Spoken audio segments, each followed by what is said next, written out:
Hi, we're with the International Dyslexia Association Oregon branch and doing a special afternoon session here for our Instagram live show. Please give at Dyslexia You Are Not Alone a follow. We're going to be joined here by LeDerick Horne here shortly. LeDerick is an author, a poet, an advocate, really an ambassador to all. Excited for you to hear his story and all the great work he is doing. Um, I met LeDerick in 2018 at the International Dyslexia Association convention in Connecticut, and so really excited to have him on here and share his insights. And again, if you have questions as we talk through today, drop us a question. Also, you can email the International Dyslexia Association Oregon branch, and we'll be happy to respond to anything we can do to support our community.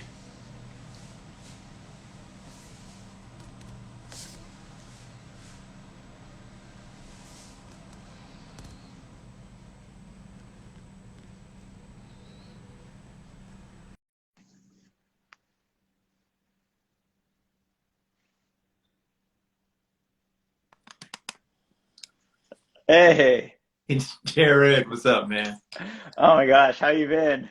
I'm doing all right. Yourself? Doing all right. Thanks so much for taking some time today to talk with us.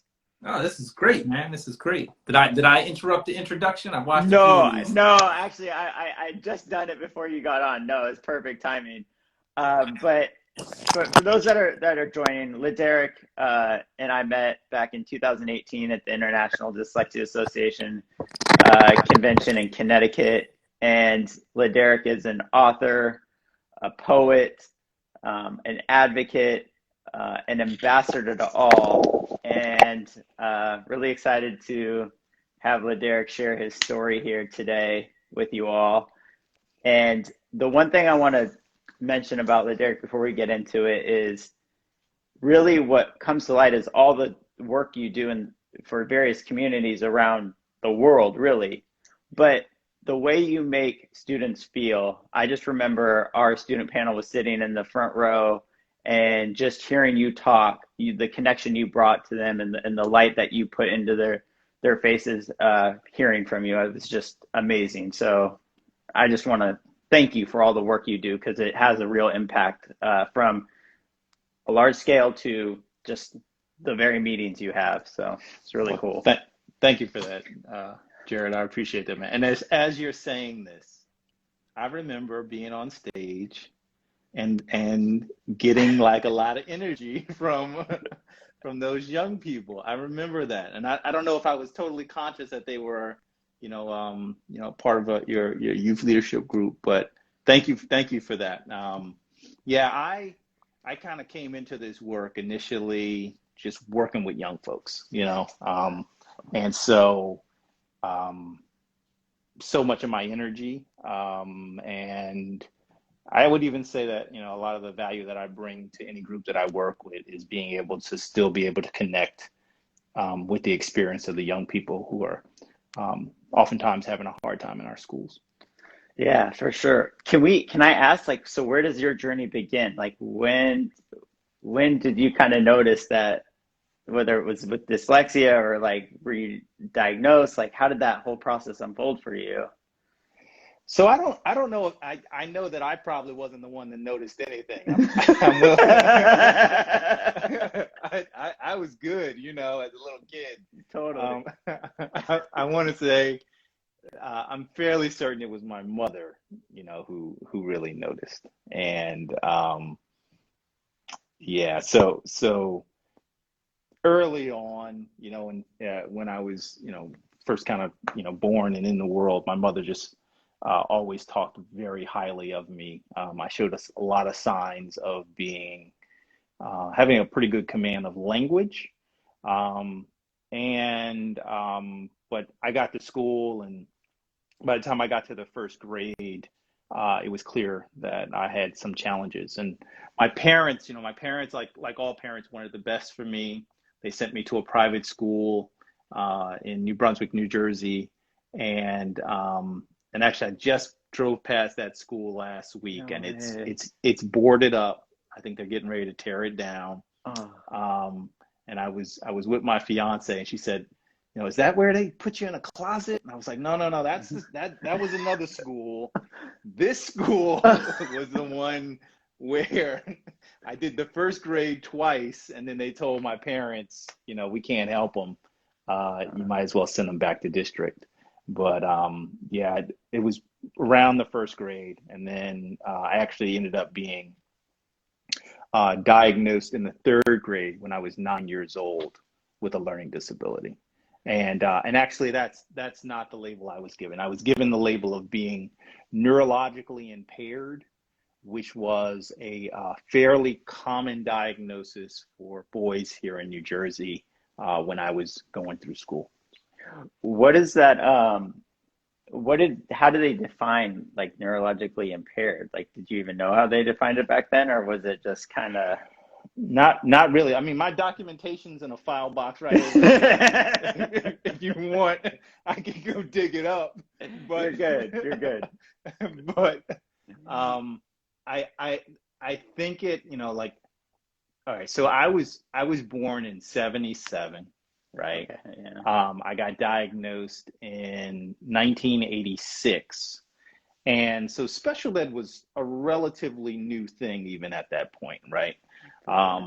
And here in my state, I think early on in the after the passing of what eventually became the Individuals with Disability Education Act, our state really did a lot of progressive things in supporting folks with disabilities. But then, you know, there were some challenges that started to come up around policies and practices, and, you know, a lot of segregative practices. And so I think, you know, I don't know the exact, like what the exact intent was for neurological impairment. I think it was sort of a catch-all for learning disabilities and maybe other challenges. And yeah, so that's the label I was given. And then, okay, so you're given this label. How are you feeling at this point? Because everything leading up to it is like, hey, I'm a kid, I'm just doing my thing, and then now you have a label on you with this. Like, do you remember like how? No. So both in my family and also just in my schools, there wasn't a lot of conversation about, you know, like you're a different learner. There was none of that. You know, I don't even remember doing the evaluation. What I remember distinctly though was first being asked to go to a resource room to support my reading and spelling impairments, and that being a traumatic experience for a number of different reasons. But then a few months after that, being placed in special ed. And I remember there were two things that really stood out to me. The first is that they said that I had to leave the school I was in that went up to the third grade, the building. Mm-hmm. And I was going to mid-year after the holiday break be placed in the sort of the next school that went fourth, fifth, and sixth. And so somehow word of this, and I haven't told this story in a long time, but somehow word of this got out without any of the special ed stuff. And so all of my classmates thought that, you know, like he's a genius. They're just letting him skip, right? Like leaving the third grade, going to this other building.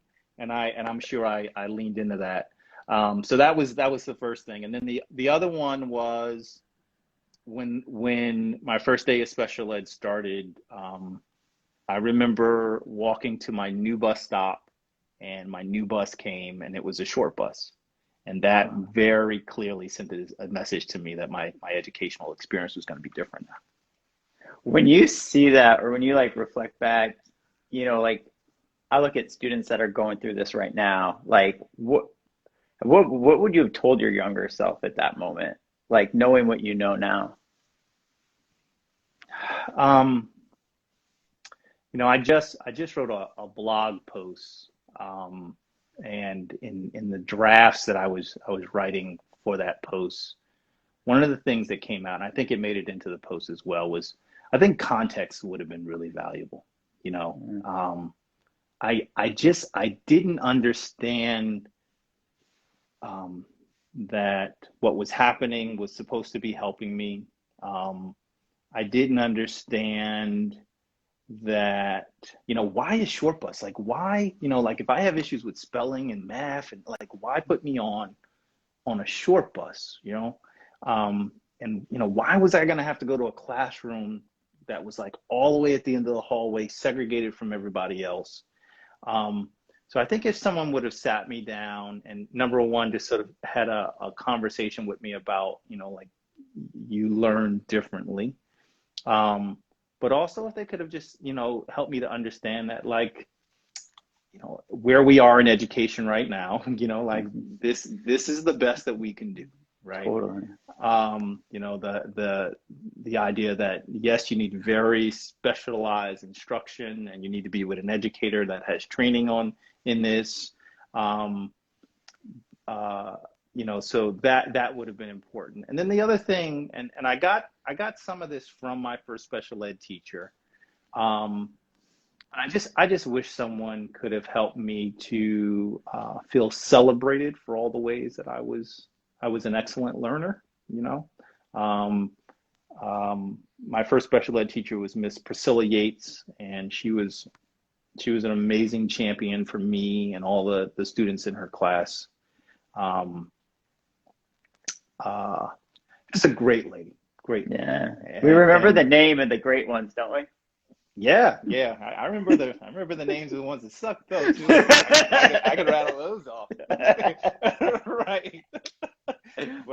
Fair point. But we celebrate the ones who were great. We celebrate the ones that were great. And for all the educators who are tuning in here, you want to be one of the ones that we celebrate, because some of us grow up and we write books and we write poems, and you want to be the one that gets the positive shout out.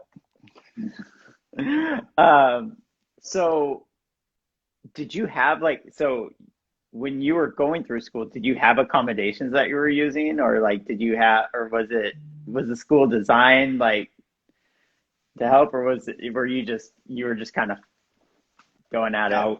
I was placed in a room at the end of the hall, and I stayed there for 3.5 years initially. And then, so Miss Yates made attempts throughout my education to really push for me to, back then it was mainstreaming, which was sort of our first push, in education around trying to move towards inclusion. And so it was clear that I had a very high proficiency in the sciences, right? It was clear that I had even as a 3rd, 4th, 5th grader, that I had a very strong understanding of history. And so she pushed for me to be in mainstream history and mainstream science. I think I lasted just a little while in mainstream history, and the teacher didn't quite understand, like how to support me. And I think she just had me reading out loud with everybody else. And that was a traumatic experience. And I remember going back and just like, I'm not going there again. Science was better. And I found some of my old science tests, when I was in that. So like the spelling was horrendous, right? But like the teacher, I don't know, she had a conversation, and, I'm assuming she was like, well, we won't count the spelling, but, I had good grades. And then I also really remember Miss Yates, the district started a gifted and talented program. And Miss Yates encouraged me to go and be a part of that program. And so it was the same sort of situation though, where I went in, just lasted about half a class, and just felt like I couldn't perform with everybody else. They were asking students to like read through magazines and write reports. And there was no conversation about presenting, like universal design, right? Like presenting information in a way that played to my strength. There was none of that kind of conversation. And so I was just literally just placed in a class with a teacher I'd never seen, surrounded by kids who I didn't know. And then I was expected to like read out of a magazine or something. And I remember running out of the class with tears in my eyes. And when I reflect back on it now, I think I was I was institutionalized by that point, where I had become very, very dependent and being in that very small segregated space. So throughout my education, from third grade on until I graduated, there were attempts to mainstream me and try to get me into regular ed classes. But for the most part, I was a student on an IEP, and I was in special ed classes. And I remember my grades were always good. All right, I was an AB student, but like all the classes had basic at the end, right? So it was like geometry basic and English basic, and that was my district's way of saying that was special education. Another label to the process. Yeah. So I didn't learn about what accommodations were. I didn't really even learn what my learning disability was or any of that until I became a college student. Okay. So I'm very fortunate that I was able to get through high school and graduated, and that I still had enough of a desire to want additional schooling. But I got to a college program, and that's when I started using accommodation. I want to ask, I want to talk about the accommodations because we have a question on the line with technology, and we also have a number of people that have similar experiences knowing that room that you're talking about. So you're definitely not alone in that aspect. But what got you through? What helped get you from that spot of like running out of the classroom with tears in your eyes to I'm gonna push through and I'm gonna go on to college? Like what were those moments?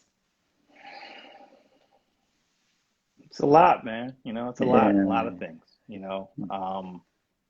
There's so many variables that make someone resilient. So one of the things that I always like to point out is that, first of all, I came from a solidly like working class, middle class household. So I didn't have to worry about where the next meal was going to come from. I had two parents who were college graduates, and my father was an educator in the district that I went to. And so there was a lot of sort of support and structure. And I mention that just because I know that there are a lot of families out there that, kids are coming to school and one of their number one challenges is just like, I'm hungry, or I don't have clean clothes or what have you. For sure. So I had a lot of those supports. And then, like we were talking about the teachers, the great ones, I had some really good teachers, right? And the voices of the people who came to work every day and showed us all love and respect are the ones that really stand out to me, and I think even, I got to the point where I was 17 years old. I was a junior in high school, and I had an emotional breakdown because I was just terrified of what was going to happen when I transitioned and graduated and left high school. And I remembered Miss Yates, and I remembered my first paraprofessional, Miss Norsha, and all the love and the respect that they gave to us. I also flat out won the parent lottery, right? So my mother, and I just told my mom, like, she needs to get on Instagram, and she's like, she could be listening to us right now. We'll get it downloaded and sent to her. Okay. My mother, I told her, I said, you're on Facebook. Now you need to get on Instagram. There's Right. some hilarious things that I want to share with you. She says, I'm only on Facebook to spy on you. I said, well, come on to Instagram too. And she doesn't spy on me, just to follow what I'm doing. No, she likes to see the light that you're bringing to the world, for sure. Yes. So through my darkest emotional times growing up, my mother was someone who I could always talk to, right? I also come from a family that was culturally very connected to like the Black arts and Black liberation movement. So I grew up hearing Martin Luther King speeches, hearing Malcolm X speeches, my grandfather was the president of our local chapter of the NAACP. And so, the idea of getting to a point where it was like you have to redefine yourself, you've been operating through a system that has designated you as less than, but you have the ability to redefine yourself. I got so much of that from my family. And then just to circle back to my mother, my mother was always very open with me. Well, not always, but I remember one time very distinctly her being very open with me about the challenges she had in school, and how there wasn't a special ed at that time, but she's one of nine, and there are a lot of like high flying academic folks in that side of my family, and so she talks about like, yeah, it wasn't the easiest time for her either, and my father I know was not the best student either. So, I don't want to like retrospectively like diagnose people, but maybe they were a little LD or maybe they struggled a little. And so, the right two people got together and now I'm super LD, right? So, but I think their, particularly my mother's patience with me, all of that helped me to get through. And the other thing that I think was also real helpful, I had a really amazing circle of friends. I was I was on the track team. I was on the cross country team. I don't know if I would have stayed in school as long as I did if I didn't have practice to look forward to. And even now, some of the folks that I still reach out to from high school are the guys that I ran with, and so all of that. I think family, kind of having a good support as far, to give me some of that context as far as the politics of my situation. Yeah, and then having a great group of friends, having a team. so it does really take a village. Jane always says it takes a village. And I mean, if that's not the perfect example of how it can support. So outlets, running, did you have any other outlets when you were in high school or kind of going through it? We talk about outlets being a major thing for that building confidence and self-esteem. So I was wondering about that. Art was probably number one. So throughout my entire life, I could draw. And I people keep telling me with Zoom, like I need to hang some of my artwork up on the walls. And maybe after this, I'll post some of my drawings on my Instagram. But I could always draw. Right? I could always draw. I could always paint. Whether I realized it or not, I was using art as therapy. And, I kind of just fell into still using art in my work. In this case, it's poetry. But I think arts are one of the really important pieces to help all of us, again, to have that context, to be able to express our feelings. Art, I'm a big believer in art therapy. So the arts were always really, really, really important outlets. Yeah. I wanted to ask, do you see the world in pictures? Do you see like? Yeah. So, I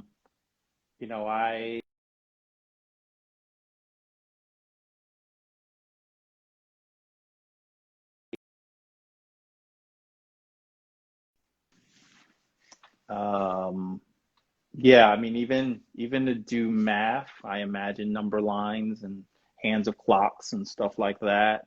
So yeah, I do have a very, very visual mind. Yeah, absolutely. Yeah. How about you? Um, it's interesting. I don't necessarily. It's more auditory for me.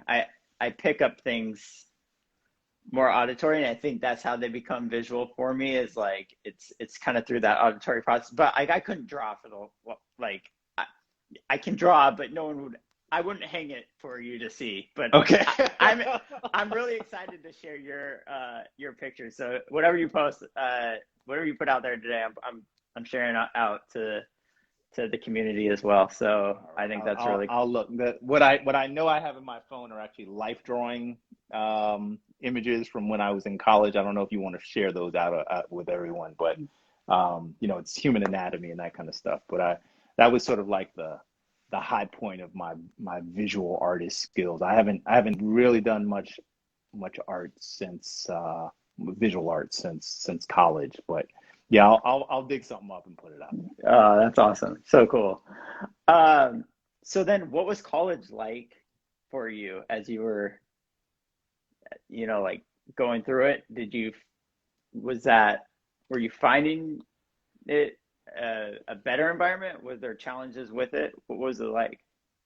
I mean, there were definitely challenges. You know, it wasn't all like a Shangri-La, but it was like the ideal environment for me. Some of it was you know, the structure of college, and I think, you know, this is something that we see for many young people who are able to just sort of get out of high school when they get to college. For many folks with a variety of different disabilities, just the environment, you know, one being able to take more and more classes that are just sort of connected to your own passion. Also, if you're not a morning person, and you can take, you know, in many colleges, you can take all your classes at night or take them in the afternoon or what have you. But I went to a county college, a local county college. And what really made it work for me was that I was a part of a support program for students with learning disabilities called Project Connections. And here in New Jersey, we have a really amazing network of county colleges. And at the time that I was a student, the state actually had a grant where I want to say they were 8. They called them regional centers, and they were sort of these hubs for support for folks with a variety of different disabilities. And the one that I went to specialized in supporting folks with learning disabilities, and also had this sort of competitive support program for the students at the college. And so I had to apply. Elaine, again, another one of the names. Yeah. Elaine, Elaine did my intake and my interview, and she, you know, her and I still laugh about this. On paper, I didn't register as someone who was going to survive college, right? I had spent so much time just in special ed, and what they were looking for were students who had a considerable amount of time in regular education to be able to show that it was worth them having a spot and they were going to make it, because special ed was over and I was going to have to go to class with everybody else. But I had enough, and then I also had one honors class that I was in my senior year of high school, a political debate class or a public speaking class. And so Elaine took a shot at me. And yeah, first year was all remedial classes, but because I was in that program, started using accommodations. I learned what it meant to be LD. I had a great circle of other young people around me. And quiet is kept. You know, one of the things that it's pretty consistent in a lot of the research around like pedagogy and practices at colleges and universities is that, you know, many of our county colleges, community colleges, technical schools, the quality of teaching is oftentimes considered to be much higher than at universities. And so at Middlesex County College, I had some great professors, you know, who still have left a really lasting mark on me. But yeah, it was the support to that program, you know, support to that program, and then the community of people that I was able to connect to on campus. We got a question on the line with accommodations. Were you using technology back then, or like were you using assisted technology? Or like what was that? Oh yeah. Okay, So okay. So I graduated from high school in 1996. So Windows 96 had just dropped, right? I'm not that far off. So there was Windows 96. You can get online. You could get on the World Wide Web with Netscape. I remember the dial-up. The scream of a modem.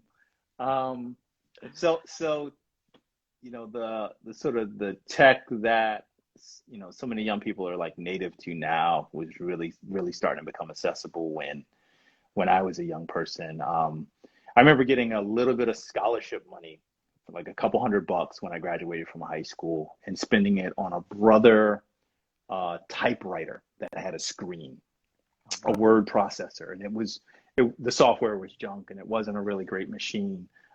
But by the time I got to college, we had, as part of that support program, we had a center, right? And so there was a room where you could have your test taken outside of the classroom, and there was a proctor that would sit there. There were all these offices. It was in the basement of Raritan Hall. I remember this really clearly, and like a lot of disability support programs at colleges and universities, they put them in the basement of a building. Right. And ours is in a basement, but it was such an empowering space, So we had offices where the counselors would do tutoring. We had a common area, but we also had an adaptive technology lab. And so one of the things that was very helpful about the program that I was a part of, and it's something that I would recommend other people bringing to their schools, is that they had us take a 2-semester sort of freshman orientation class. And the first one was all just around study skills. But it was an entire section of this class that was just for students with learning disabilities. So we got to learn about study skills from like an LD perspective. And then the second semester of this were issues around like career exploration. But what I remember most distinctly was that we had to go to the adaptive technology lab and use every piece of equipment in the lab. So I used early iterations of Dragon dictation. I used, scanners that would scan a book and then convert it to text. I used devices that would magnify text for people with visual impairments. Some of the tech that wasn't distinctly connected to my own disability, but they had a philosophy, and I think it was one that was really well placed, and it was that they wanted to make sure that we were exposed to the breadth of what was out there, because disability happens to all human beings. It can change throughout your life. No one really knows what's going to happen tomorrow, right? You could be in a car accident or what have you. And so they were just like, here's everything, right? Here's everything that you can use. And the metaphor I remember being told was that, like, kind of like, we're going to give you Home Depot, right? Like, you get every tool that there is, right? Now for you, you're probably just going to have a little tool bag with just a handful of things that you use. But we want you to know that there's all this other stuff out there just in case you need it. And I think that there was also something about giving us an opportunity to just explore, because even if you don't have a distinct label, maybe there's some device out there or some piece of software that could help you. And so, technology, I couldn't have a career as a writer if it wasn't for technology. The poetry I write, all the stuff that I write now, so much of that is speech to text, or it's just using, spell check. And then after all of that, I need to listen to it to make sure that I have the words that I want on the page. That makes sense. I had one question as you were talking, because I was thinking to our students that are on the line that might be apprehensive for asking for technology or looking different using a device in a classroom. What advice would you have for them as they're kind of in their exploration phase? All right, I'm sorry. I got distracted. I saw someone wrote a question like, what's that about? Basement. Yeah, like basement thing. All right. Okay, so I just want to address that. Yeah, this is a real thing.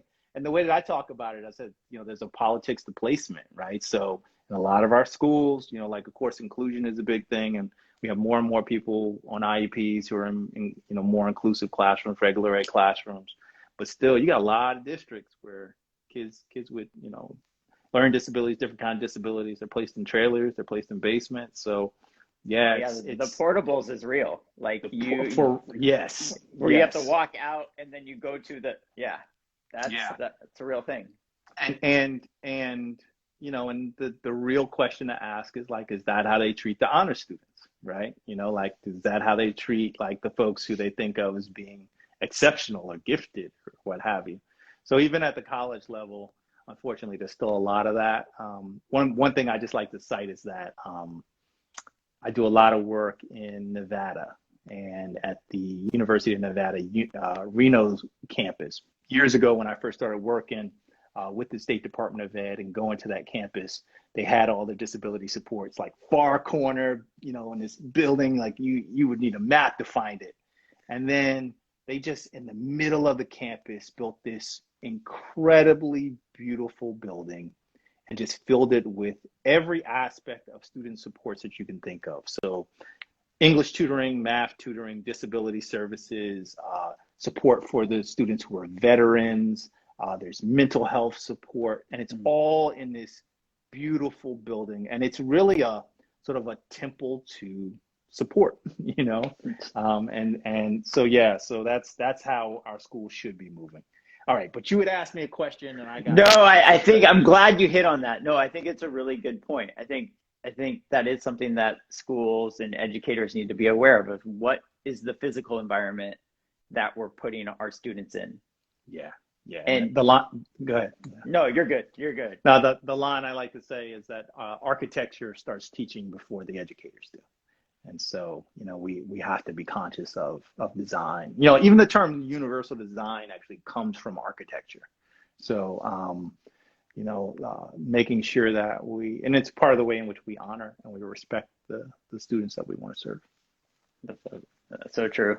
Yeah, no, I was just asking for students that might be apprehensive about using technology in the classroom or feeling like I have a device, my peer doesn't have a device, how would you talk to that, or what advice would you have for that student? I mean, I understand that, right? Like there's a lot of, and really what we're getting at is shame, right? There's a lot of shame and embarrassment about being different. And it's particularly when you're younger, right? It's such an interesting space because like at some point, like everybody wants to be unique, like I want my own, like the shirt or the shoes or, like I'm trying to stand out and that kind of thing. But in the same time, we try to follow the same patterns as our peers so we don't seem too outside of the box. I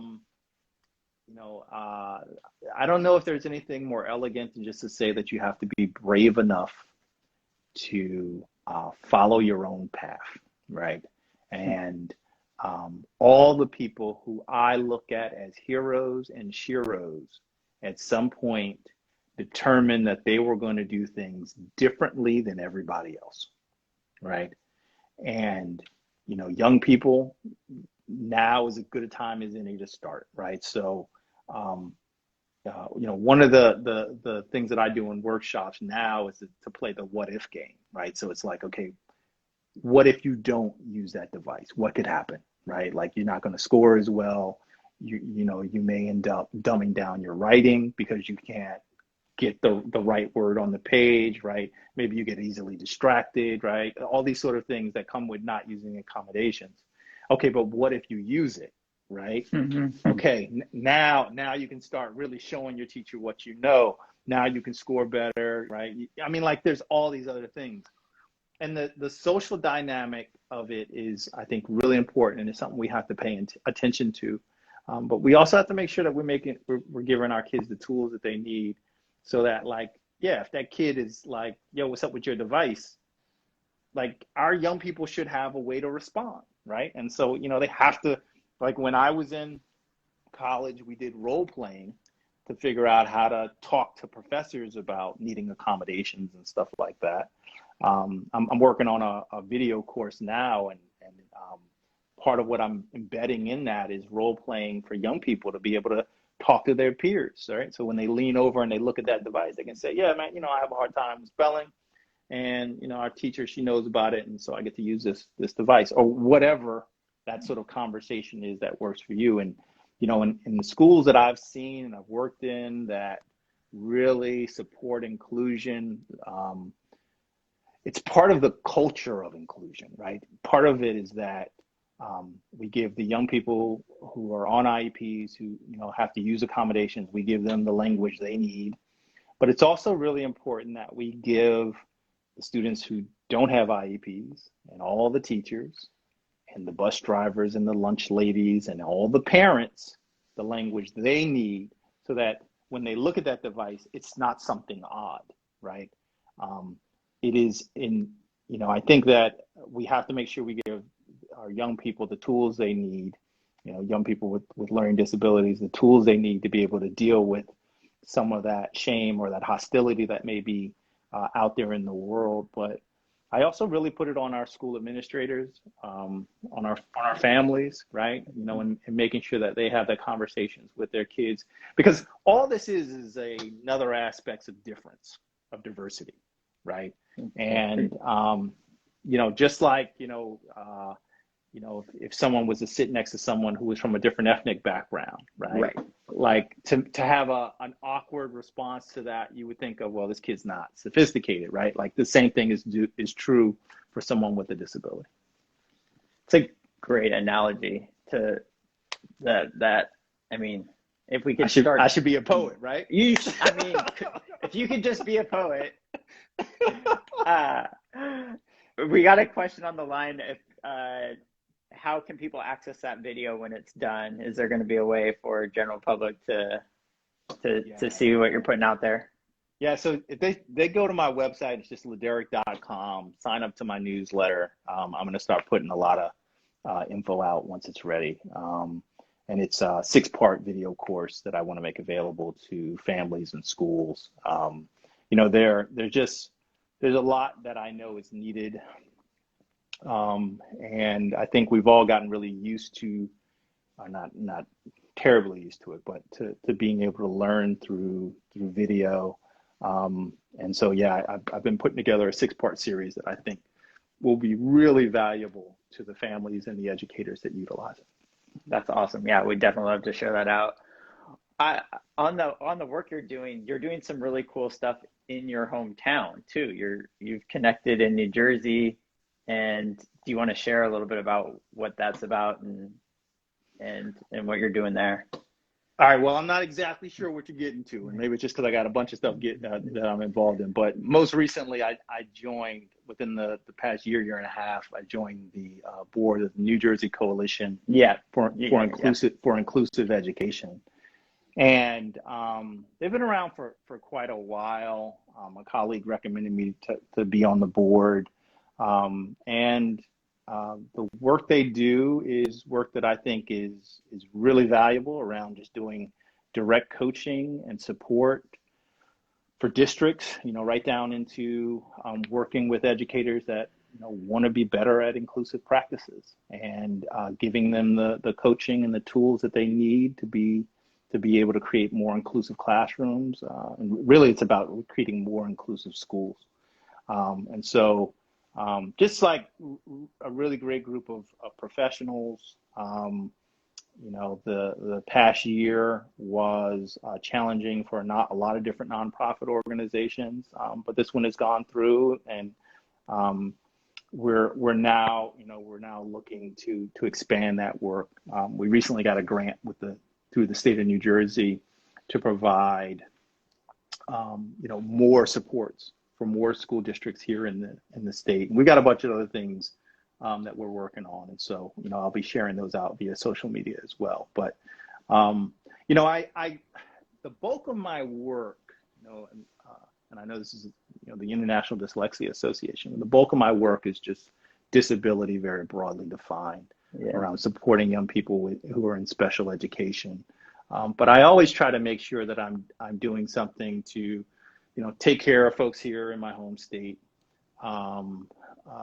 Making sure that I'm doing work that also very specifically affects folks who are dyslexic or have learning disabilities like myself. So when I got the opportunity to join this board, it was something that I wanted to jump on. So Yeah, that's it. No, and I mean, you do so many projects and so much work that I probably needed to reference that, but no, that was the one I was referring to. I just think it's all the stuff that you're doing is just so awesome and needed and empowering other people.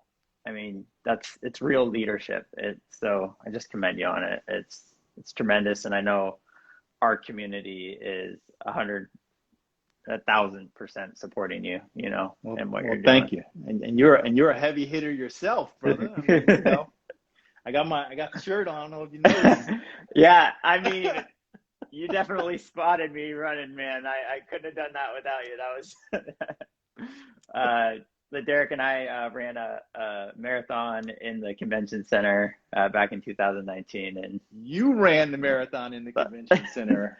I maybe did a half and let other people use my treadmill. But yeah, we did the Great Marathon Challenge where I ran a marathon like a month or two before here in Jersey and Atlantic City, and then at the convention you did your thing. Yeah, and I was first of all, we haven't say this, but man, it's good to see you. Yeah, it's good to see you too. It's really good to see you. Too long, way too long. Yeah, and you I'm gonna try not to tear up, but you've been a really good friend to me over the course of the past 12 months. I lost my father. You were like checking in on me, and I just want to say I appreciate you. This is a part of my village.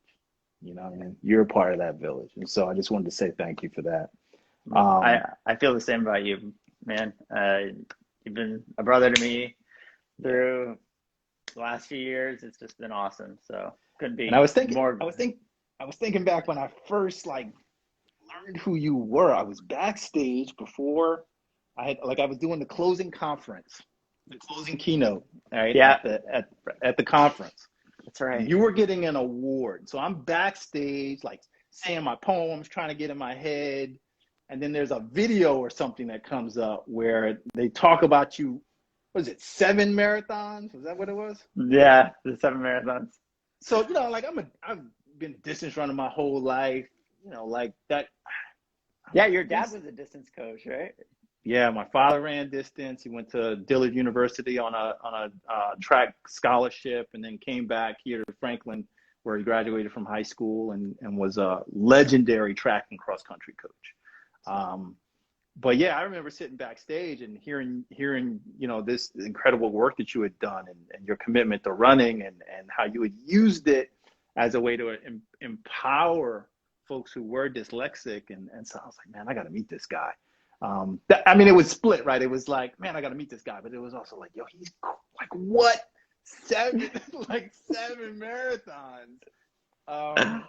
So just like, yeah, you're a superstar, man. You're a superstar. Yeah, I felt the same way after hearing you talk. I was like, I got to meet this guy after.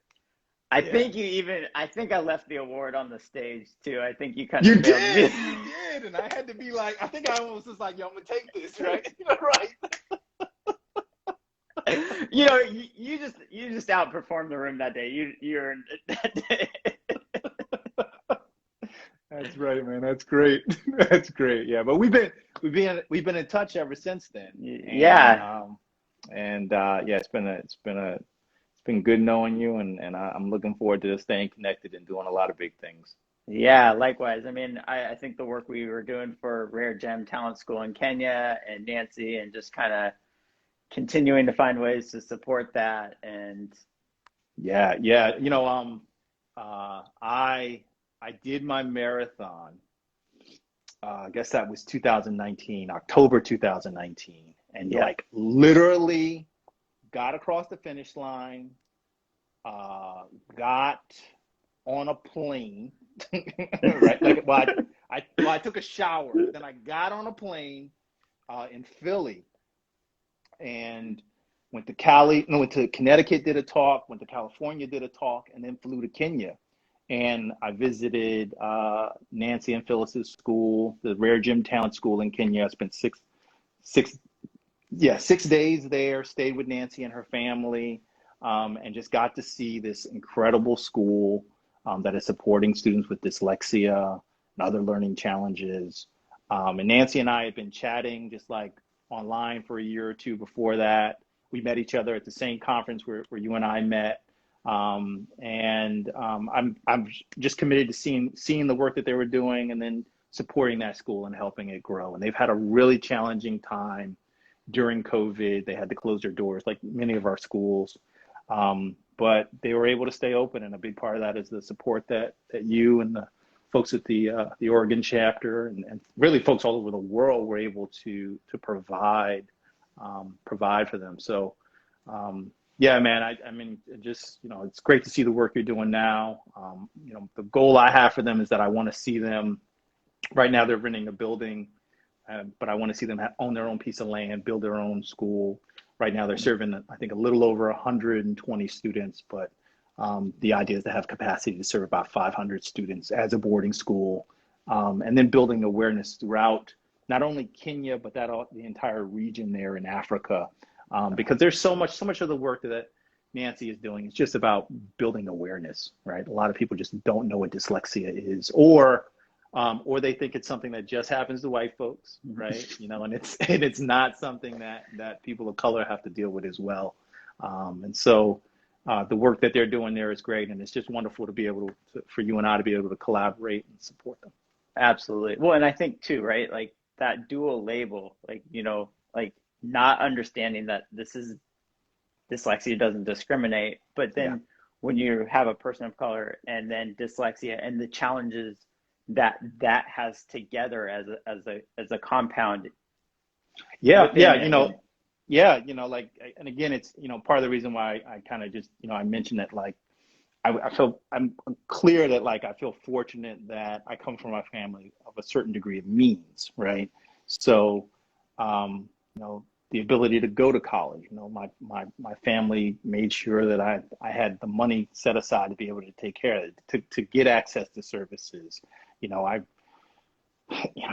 remember my mother buying Hooked on Phonics when I was a little kid, taking me to specialists, doing all that she could or she knew to do to support me. And luckily she had the resources to be able to do that. And there aren't a lot of families, particularly families of color, due to many decades of discrimination and the challenges around building wealth, who don't always have those same means. And then there's just sort of like the knowledge and the advocacy, the understanding of advocacy and how to access services that a lot of us we don't have, right? Unfortunately, there needs to be a lot more work done in our field around making sure we're reaching out and communicating and supporting families of color.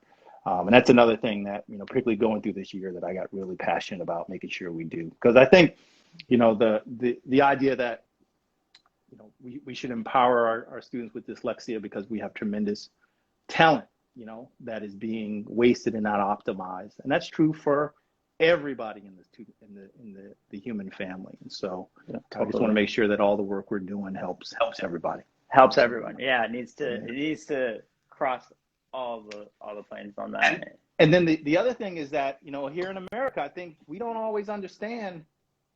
We got it really good as far as access to services and legal supports, access as through civil rights and what have you, like the folks in the disability rights movement who really laid the groundwork for the supports that all of us enjoy today. We just celebrated last year the 30th anniversary of the Americans with Disability Act. Elsewhere in the world, there wasn't that same sort of groundswell of political awareness and organization and then finally legislation. And so, there's a lot of work that needs to be done, particularly when you think globally and across all branches of the human family. Yeah, it's not going to end, but we're here for it, though. We're going at it because you know how important it is, and just again, so thankful for you. Well, as we're coming up kind of to the end of this conversation, which I now you got my mind channeling to what we can be doing in the future together. But what you get the last word. You get I want you to have the last word to the audience, and you know, whatever that might be. But what's your message? Well, the first thing that sort of hits my heart right now, I think it's just a general message, is that I want to make sure we're all just taking care of ourselves. You know, the past year has been very challenging, and I think that there's still a lot of challenges ahead.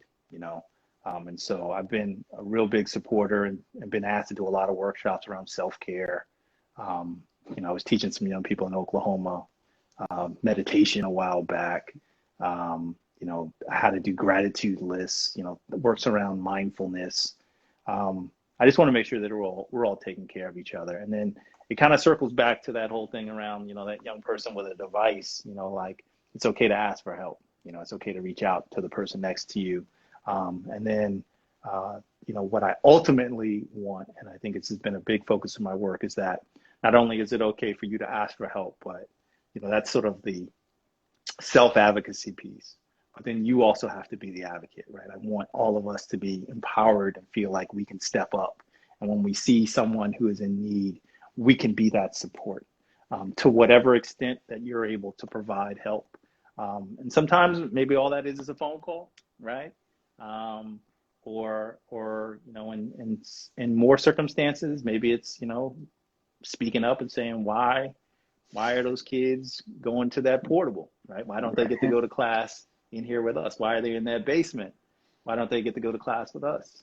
And so, yeah, I think all of that is around taking care of yourself, and then also doing that so that you can take care of the person next to you. Amazing messages as always. And LeDerick, just thank you so much for taking the time and your work and your continued dedication. And sharing your story. I mean, like, I think that's so critical for the audience, and just know how much Michelle writes, I love LeDerick so much. Love you too. Our Oregon account is still talking about the poem they heard back in 2018 from you in Connecticut. So just you leave people with just such inspiration, and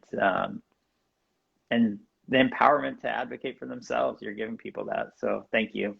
Thank you, brother. I appreciate it. Thank you so much. Yeah, you have a good one. You too. Bye-bye. Bye.